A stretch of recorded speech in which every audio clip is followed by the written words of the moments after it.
카페인 하루 허용치를 수시로 넘기는 이들의 수면 상태를 검사하기로 했습니다. 주무실 땐 불 끄고 주무실 겁니다. 이 불 밝기가 수면 유도등에 잠깐 어두 침침한 밝기신 거고요.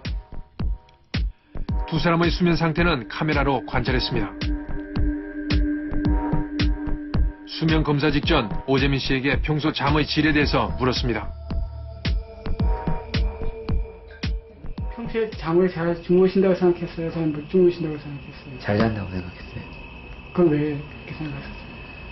평소에 잠을 많이 자기도 했고 8시간 정도 자면은 보통 괜찮다고 생각하지 않나.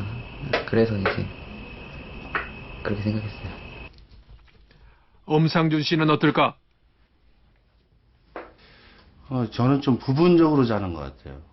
예를 들면 저녁에 잠자기 전에 이제 물을 좀 먹고 자고 또 한 2-3시간 자다가 또 깨서 또 이제 볼일 보고 또 물 한두 잔 한 잔 정도 마시고 또 자고 이런 식으로 이제 부분적으로 잔 것 같아요. 이제부터 주무셔도 됩니다. 라면부터 잠청하시고요. 제가 와서 두 사람과 함께 수면 다원 검사를 시작했습니다. 검사 과정은 모두 3단계. 잠의 깊이를 보는 수면 구조 검사, 잘 때의 호흡을 보는 수면 호흡 검사,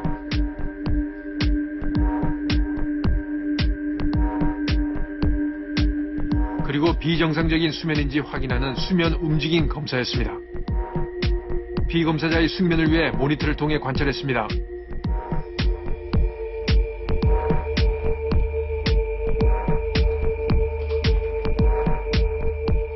평소 카페인 섭취량이 많은데도 오재민 씨는 숙면을 취한 것 같아 보였습니다. 두 사람의 수면 검사 결과는 어떻게 나왔을까?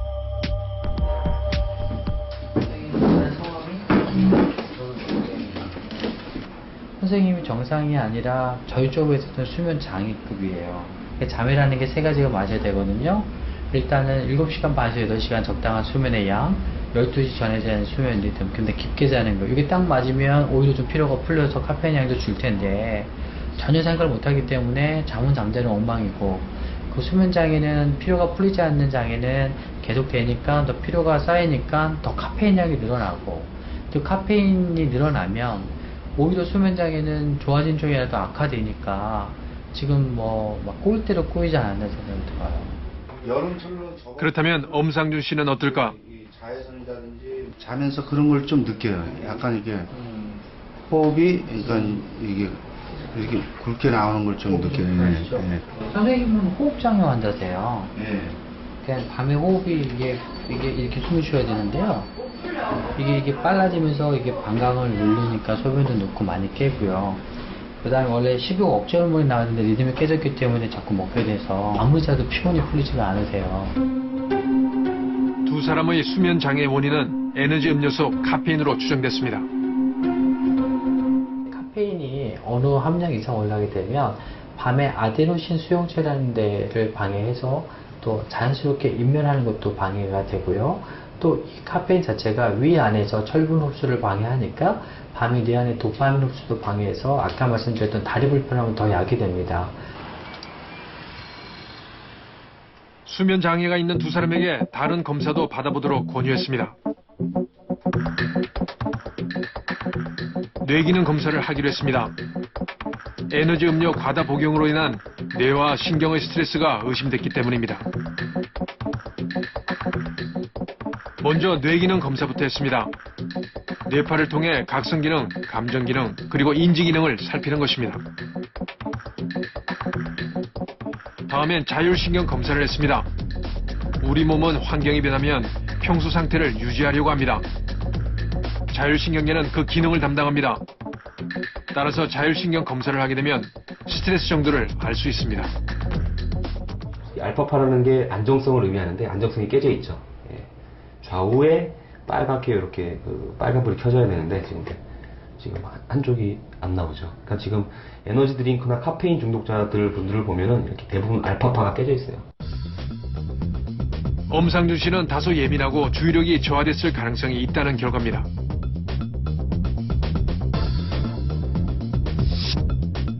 오재민 씨 역시 다소 예민하고 인지 능력이 저하됐을 가능성이 있다는 결과가 나왔습니다. 여기 빨갛게 지금 점 찍혀 있는 거 보이시죠? 예, 사실 이쪽에서 이렇게 점이 찍히면 안 됩니다. 여기가 이제 어떤 기능이냐면은 감각의 중추입니다. 그러니까는 외부에서 들어오는 감각에 대해서 뇌가 무뎌져 있습니다. 예, 그러니까 외부에서 들어오는 어떤 자극에 대해서 뇌가 반응을 안 하는 거죠, 쉽게 말하면. 예, 그리고 이 알파파의 균형이 뭐 안 깨져 있는 것처럼 보이지만 사실은 그게 아니고요. 이렇게 지금 앞으로 확대가 돼 있죠. 흔히 우리가 겪을 수 있는 사항이 어떤 불면증 혹은 만성 스트레스 질환들 이런 것들을 경험할 수 있기 때문에. 안녕하세요. 검사가 끝나자 두 사람은 그동안 가장 궁금했던 것을 물었습니다. 엄상준님. 엄상준님 뇌파를. 에너지 드링크를 마셔도 안 늘어나던 게 뭐 잘 잠이 안 깨던데 네. 이게 왜 그런 거죠? 하루에 대여섯 캔 정도를 마셨다라고 하면은 이미 이제 내성이 생기셔서 그럴 수도 있어요. 그리고 이 자율신경계의 이런 이제 불균형은 굉장한 피로감을 초래할 수가 있는데, 말 자체는 에너지 드링크라고 하지만 실제로 에너지를 준다기보다는 일시적으로 이제 그 기능을 잠깐 이제 올려주는 거죠. 편안하게 그동안의 생활에 대한 반성도 이어졌습니다.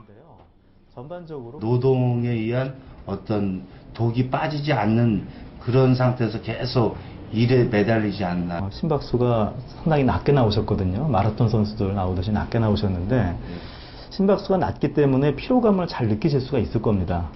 그런 경우에 에너지 드링크를 드시면은 일시적으로 뭔가 좀 개운함, 또 피로감이 가시고 이제 그런 느낌을 받으실 수 있거든요.